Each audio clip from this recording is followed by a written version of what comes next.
नमस्कार। आप सभी को शिक्षक दिवस की बहुत बहुत शुभकामनाएं। आज इस बहाने से मैं आपसे बात करना चाहता हूं कि दरअसल आज के समय और संदर्भ में क्या हमें गुरु या शिक्षक होने की जो परिभाषा है उस पर पुनर्विचार करना चाहिए। पुनर्विचार की जरूरत क्यों महसूस हो रही है? क्योंकि हम दरअसल जिस सोसाइटी में जी रहे हैं वो पोस्ट ट्रूथ सोसाइटी है। पोस्ट ट्रूथ सोसाइटी का मतलब क्या होता है कि यहाँ पर माना जाता है कि सत्य है नहीं, सत्य को गढ़ा जाता है, सत्य को निर्मित किया जाता है।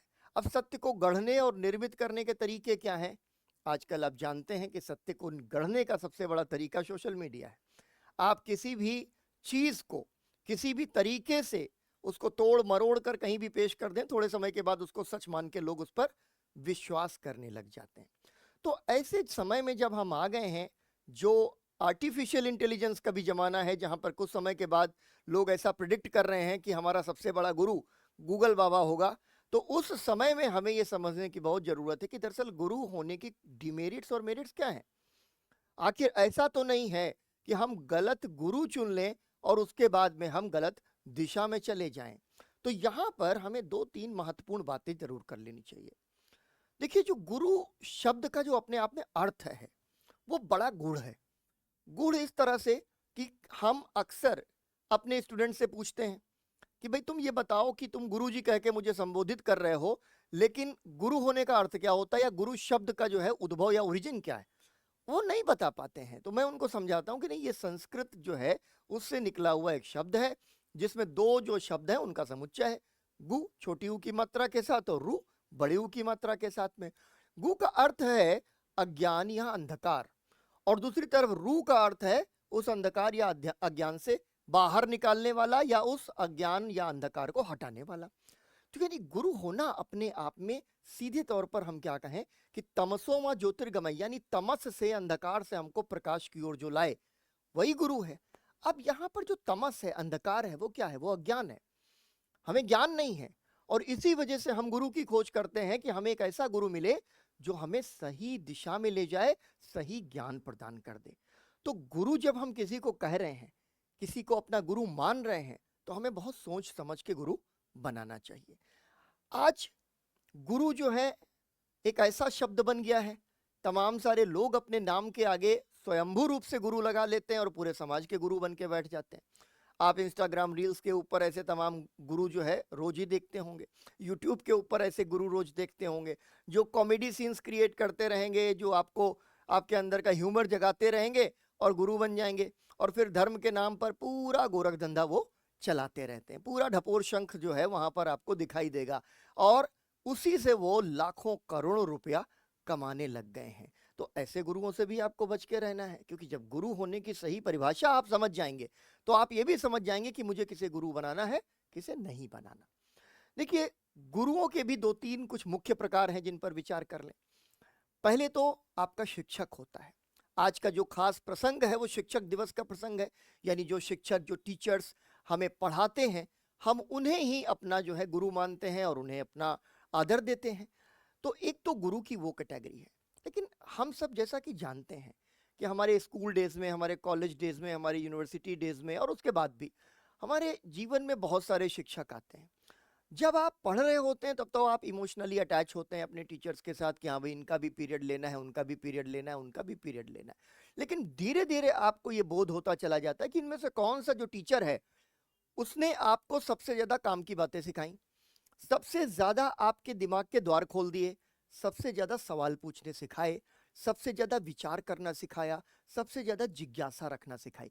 तो जब ऐसा टीचर आप चुन लेते हैं तो आप कहते हैं कि ठीक है, मुझे बहुत सारे शिक्षकों ने पढ़ाया, लेकिन मैं समझता हूं कि गुरु होने की परिभाषा के करीब केवल ये टीचर था, या एक या दो या तीन टीचर थे जिनको हम श्रेय देते हैं कि उन्होंने हमारे जीवन में बहुत सकारात्मक भूमिका निभाई है। तो एक तो ये शिक्षकों का वर्ग है, और निश्चित रूप से जो बहुत ही सम्मान की चीज है, क्योंकि हम अक्सर ये मानते हैं कि गुरु जो है कुछ ऐसा है जो हमारे जीवन में, मतलब कोई एक व्यक्ति ऐसा आएगा जो गुरु के तौर पर मुझे मार्गदर्शन करेगा, लेकिन कई बार बहुत सारे लोग बहुत सारी चीजें भी हमें सिखाते रहते हैं। तो शिक्षकों का सम्मान करना बेहद जरूरी है। लेकिन शिक्षकों के भीतर भी मैंने कहा कि बहुत सारे शिक्षक आपको ऐसे मिलेंगे जो आपकी क्लास टाइम पर नहीं ले रहे होंगे, जो बहुत ही रूड आपके साथ बिहेवियर करते होंगे, जो आपको सवाल पूछने पर उसका जवाब देने पर डांटने लग जाते होंगे, जो बहुत ही हार्ड मार्किंग करते हुए आपके साथ कभी कभी दुश्मनी भी निकाल लेते होंगे। तो ऐसे शिक्षकों की भी श्रेणी है। यहाँ पर शिक्षक होने का एक सबसे बड़ा जो मैं कहता हूँ कि फर्ज होता है कि शिक्षक भी या गुरु भी कभी आलोचना के परे नहीं हो सकता है। आप गुरु के ऊपर भी सवाल जो है डाल सकते हैं या उससे सवाल पूछ सकते हैं। और यही वो बड़ी कसौटी है कि जब आप अपने गुरु से सवाल पूछें कि मैं आपको अपना गुरु क्यों मानूं, और उसके बाद अगर वो विनम्रता और सरलता के साथ आपको ये जवाब दे और आपको आश्वासित कर ले, आपको कन्विंस कर ले कि हाँ वो इस योग्य है कि आप उसे अपना गुरु चुन लें, तो मैं समझता हूं कि वही वास्तविक गुरु होता है। दूसरी कैटेगरी, हमारे समाज में बहुत लंबे समय से गुरु बनाने का चलन रहा है। मैंने देखा है कई लोग बहुत ही क्रिटिकल होते हैं कि गुरु बनाने बनाने का ये जो चलन है, ये पूरा मतलब धर्म का एक तरीके से शिकंजा बन गया है। लेकिन मैंने देखा है कि कई बार सामान्य परिवारों में कोई व्यक्ति है जो बहुत ज़्यादा शराब पीता है या बहुत ज़्यादा जो है मतलब दूसरी तरीके के काम करता है, जुआ खेलता है या कुछ इस तरीके के काम करता है, लेकिन अचानक से उनके परिवार ने किसी को अपना गुरु मान लिया और उसकी वजह से उन्होंने शराब छोड़ दी। अब शराब पीना अच्छी बात है, बुरी बात है, ये अलग डिबेट हो सकती है, अलग अलग समाज के वर्गों के लिए भी अलग अलग बात हो सकती है।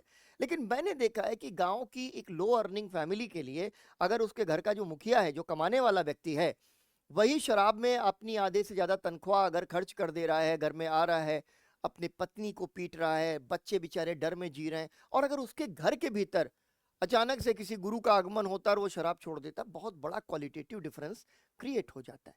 तो वहां मैंने देखा कि आपको गांवों के अंदर, शहरों के भीतर, छोटे शहरों के भीतर ऐसे बहुत से लोग मिल जाएंगे जो कहेंगे कि हमने किसी गुरु से दीक्षा ले ली है या किसी गुरु से मंत्र ले लिया है, और फिर उस गुरु को वो अपना गुरु मानने लग जाते हैं और उसके निर्देशों का पालन करने लग जाते हैं। अब यहाँ पर भी क्या है कि गुरु होने, इस तरीके के जो गुरु हैं उनके भीतर भी वही समस्या है कि बहुत सारे लोग जो गुरु होने की न्यूनतम योग्यताएं नहीं भी रखते हों, इसके बावजूद वो गुरु बनेंगे, क्योंकि गुरु बनने में पैसे भी आते हैं, गुरु बनने में दक्षिणा भी मिलती है, इसलिए गुरु बन करके वो लोगों को बहुत तरीके से ठगते भी रहते हैं। हमने ऐसे तमाम सारे गुरुओं के बारे में भी हाल के दिनों में बहुत कुछ सुना है।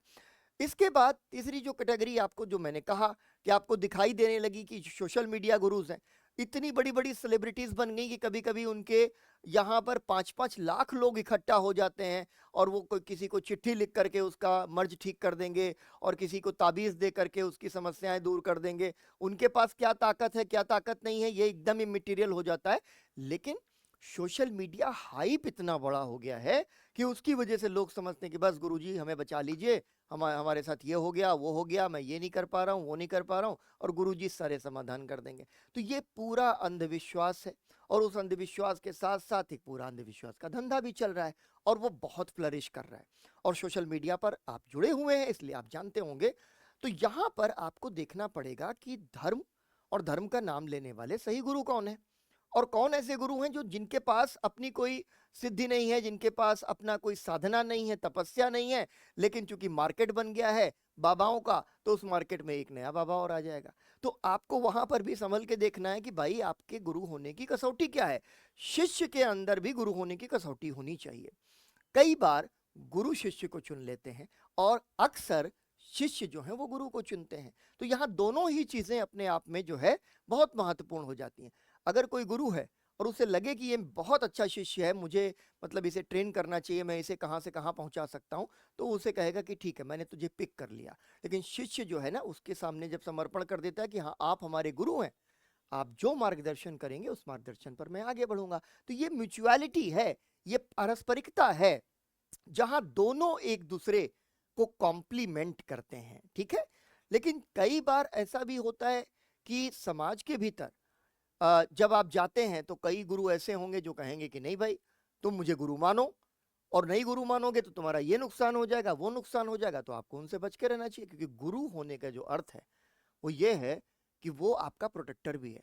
और यहाँ पर मैं छोटा सा प्रसंग बताऊं कि सबने राम कथा सुनी है। रावण ने एक समय में क्या किया कि जितने भी ग्रह थे सभी ग्रहों को पकड़ लिया, उनको बंदी बना लिया।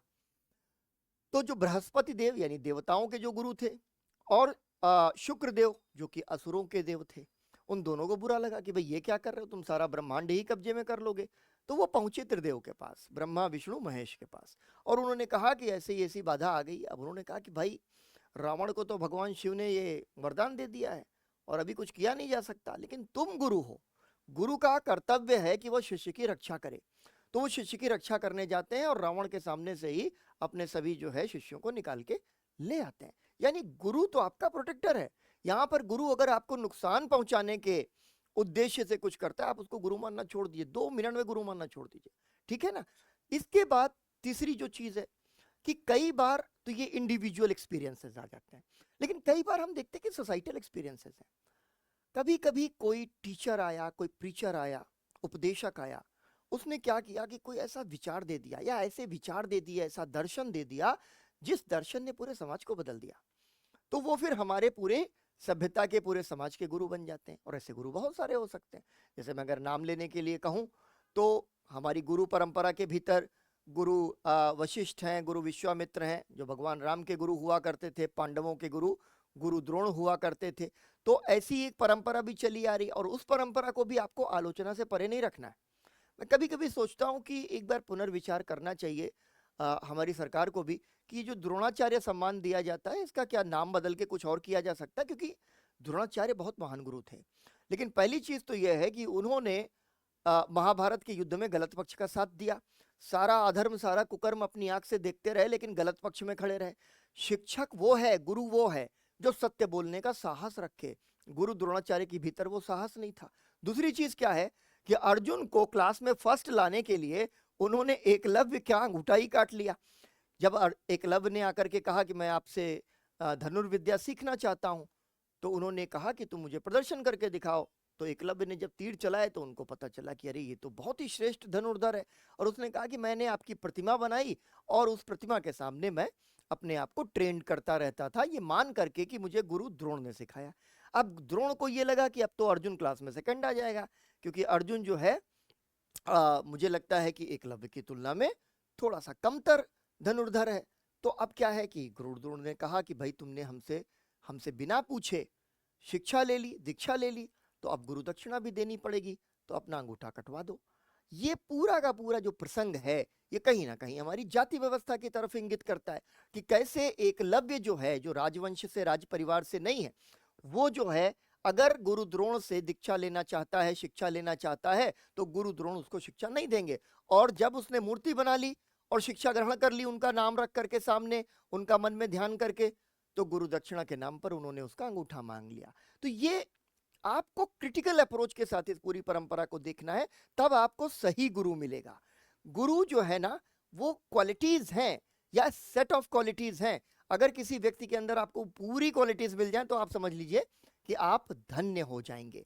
तो इस परंपरा में हमें कुछ गुरु जो है, जो रामायण महाभारत उनके प्रसंगों में सुनाई देते हैं। उसके बाद में अगर हम देखें तो गौतम बुद्ध, कि कैसे गौतम बुद्ध ने एक समय में आकर के अहिंसा का एक दर्शन बनाया, और फिर जो है कई तरीके की बातें कहीं जिन पर हम किसी अलग संदर्भ में चर्चा कर लेंगे। लेकिन कैसे अचानक से बुद्ध के मैसेज ने, बुद्ध के संदेश ने या महावीर के संदेश ने भारतीय समाज को बहुत तेजी से प्रभावित किया। इतना प्रभावित किया कि बौद्ध धर्म ना सिर्फ भारत में बल्कि दुनिया के अन्य देशों में भी काफी तेजी से फैला एक समय में, और भारतीय उपमहाद्वीप में भी एक समय में बौद्ध धर्म का बहुत बोलबाला हो गया। यानी समाज को बदलने वाले जो गुरु हैं।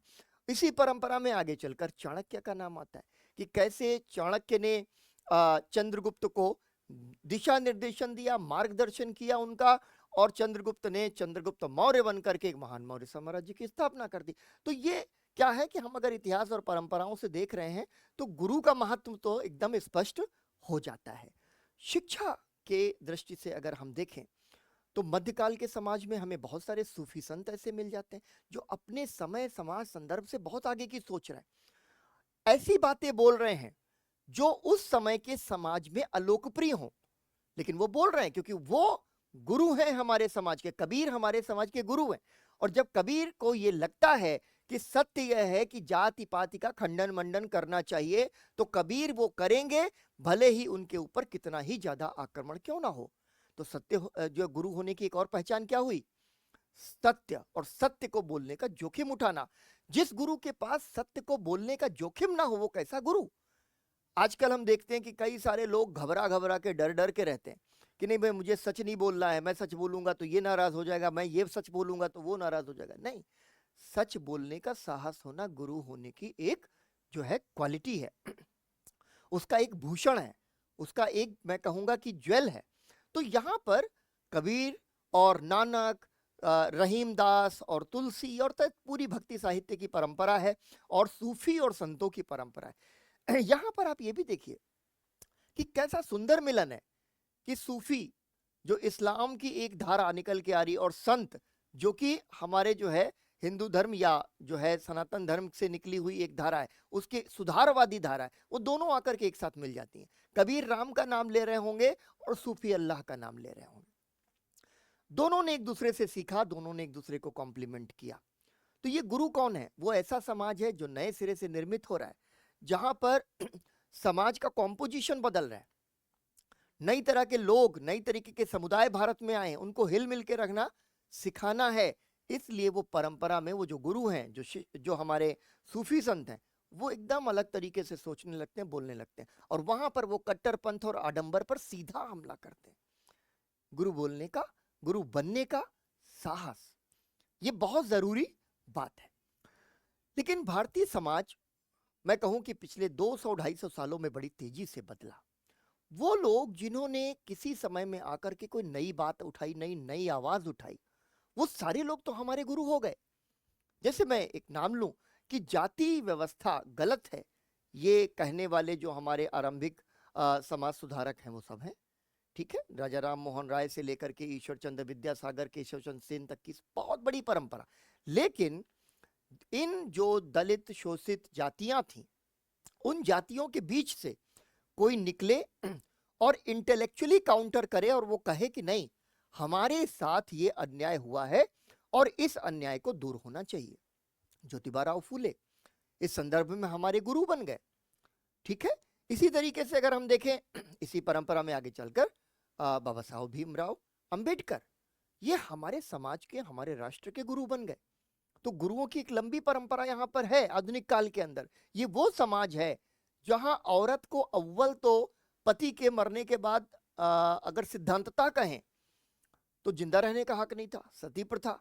पति मरा तो तुम भी चली जाओ, नहीं जाओगे तो फिर तुमको जो है ना थोड़ी सी शराब पिला करके और पीछे से धक्का दे करके चिता में झोंक देंगे। ऐसा होता था सती प्रथा के अंदर। सती प्रथा पे रोक लगी कि चलो जीवन का हक मिला। अब जीवन तो है, लेकिन अगर 13 साल 14 साल की लड़कियां जिनका बाल विवाह हो जाता था वो विधवा होंगी तो क्या करेंगी? अगली लड़ाई विधवा पुनर्विवाह की बन गई। चलो भाई विधवा पुनर्विवाह करवा देंगे। इसके अलावा तीसरी चीज जो बड़ी महत्वपूर्ण, कि लड़की जो है 13 साल 14 साल या कभी कभी 8-9 साल में उनकी शादियां कर दी जाती थी। तो ये बाल विवाह की कुप्रथा है। उनको पैदा होने से पहले ही गर्भ में मारने की कोशिश की जाती थी, नहीं होती थी तो फिर बाद में अगर वो पैदा हो गई तो फिर उनको वहीं पे मार दिया जाता था। बड़े बड़े क्रूर तरीके थे कि उनकी जो नाल होती है, अम्बिलिकल कॉर्ड होती है, वही उनको जो है ना चूसने के लिए, क्योंकि बच्चा जब पैदा होता है सबसे पहले माँ जो है उसको ब्रेस्ट फीडिंग करवाती है, तो वो ब्रेस्ट फीडिंग के लिए वो कॉर्ड को चूस लेता था, वो जहर होता था, वो मर जाती थी। मैं मतलब बहुत दूर नहीं जाऊं, मैं अपने समाज के भीतर मैंने ऐसा किस्सा सुना जहां पर एक महिला, उनकी चौथी बच्ची हो गई, उन्होंने छोटी सी बच्ची को नहला धुला करके कूलर के सामने लिटा दिया, वो भी जनवरी फरवरी के महीनों में, उन निमोनिया से मारी गई। तो इस तरीके की घटनाएं तो बड़ी आम थी हमारे समाज के भीतर, आज ये बड़ी दुर्लभ हो गई हैं। ऐसा काम करने वाला छुप छुप के ये काम कर रहा होगा, ठीक है, उसे रोकने की जरूरत है, लेकिन एक जमाने में ये प्रिवेलेंट है, समाज में यही हो रहा था। तो फिर वो समाज सुधारक आए, उन्होंने कहा नहीं, हमें तो पढ़ने का हक चाहिए। क्यों? क्योंकि दया में जीवन नहीं चाहिए, स्वावलंबन चाहिए। और फिर वहां लड़कियों की शिक्षा के लिए काम शुरू हुआ। अब कितने बड़े बड़े नाम हैं, मतलब जी.डी. कर्वे का मैं नाम ले सकता हूं जो, और ईश्वर चंद्र विद्यासागर का फिर से नाम ले सकता हूं, बेथुन स्कूल बनाए उन्होंने कितनी सारी बच्चियों के लिए। लेकिन सावित्रीबाई फुले का नाम लेना बहुत महत्वपूर्ण है कि अपर कास्ट औरतों के लिए तो पढ़ना फिर भी थोड़ा आसान था, उनके लिए तो पूरा रिफॉर्म मूवमेंट उनके पीछे खड़ा हुआ था। लेकिन कैसे एक जो है अदर बैकवर्ड कास्ट की एक महिला शिक्षा के लिए संघर्ष करती है और उसके लिए उसके ऊपर बहुत सारा अत्याचार किया जाता है, उसको वो सहन करती है, लेकिन अपनी जिद से पीछे हटती नहीं है। फातिमा शेख इस तरीके के गुरु हैं हमारे समाज में। मैं सोचता हूं कभी सावित्रीबाई फुले नहीं होती, फातिमा शेख नहीं होती, तो महिला शिक्षा, जो महिलाओं के अंदर से एक आवाज आई महिला शिक्षा के ऊपर, वो किस तरह से आज भी लड़कियां जो है कितने अन्याय का शिकार होती। तो ये सब हमारे समाज के गुरु हैं जिन्होंने हमारे समय का निर्माण किया है। तो आज जब शिक्षक दिवस आया तो हम सबको याद कर लें। इस संदर्भ में मैं महात्मा गांधी को जरूर याद करूंगा।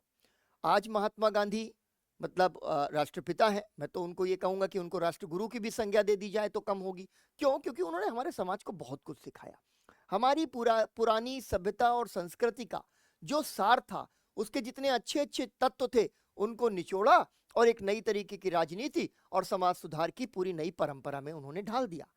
आज भी गांधी इस देश का सबसे बड़ा प्रतीक इसीलिए बने हुए हैं क्योंकि गांधी एक तरह से इस देश की सर्वानुमति है। देश में समाज के सारे जो हिस्से हैं, सारे तबके हैं, सारे वर्ग हैं, सारे लिंग हैं, उनके इमेंसिपेशन के लिए, उनके मुक्ति के लिए, उनके कल्याण के लिए गांधी ने अपने जीवन को समर्पित किया। तो आज के दिन महात्मा गांधी को भी नमन करने का दिन है। फिर आज का 5 सितंबर का दिन है। सर्वपल्ली राधाकृष्णन जो भारत के पहले उपराष्ट्रपति हुए और दूसरे राष्ट्रपति हुए, उनके जन्मदिन के दिन शिक्षक दिवस मनाया जाता है।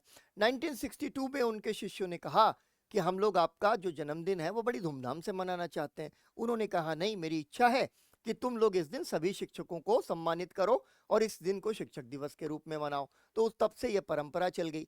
आज के समय जब हम शिक्षक दिवस पर बात कर रहे हैं और हमने थोड़ा सा परंपरा में पीछे जाकर ये जानने की कोशिश की कि एक शिक्षक होने के वास्तविक अर्थ क्या है, तो आपको शायद ये चुनने में आसानी हो कि आपको अपने जीवन में कैसे शिक्षक बनाने हैं।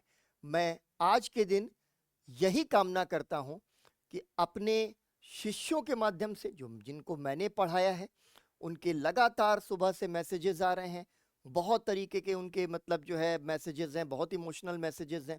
मैं उन सबको भी आभार देता हूं। मैं कहता हूं कि मेरे लिए गर्व की बात है कि उनके जैसे शिष्य मुझे मिले। उन सबको मेरी तरफ से भी शुभकामनाएं प्रेषित हैं। और उन लोगों के लिए भी जो इस वीडियो को देख रहे हैं, मैं शिक्षक दिवस की शुभकामनाओं के साथ आपसे विदा लेता हूं। ऐसे किसी वीडियो के साथ फिर से मिलेंगे। नमस्कार।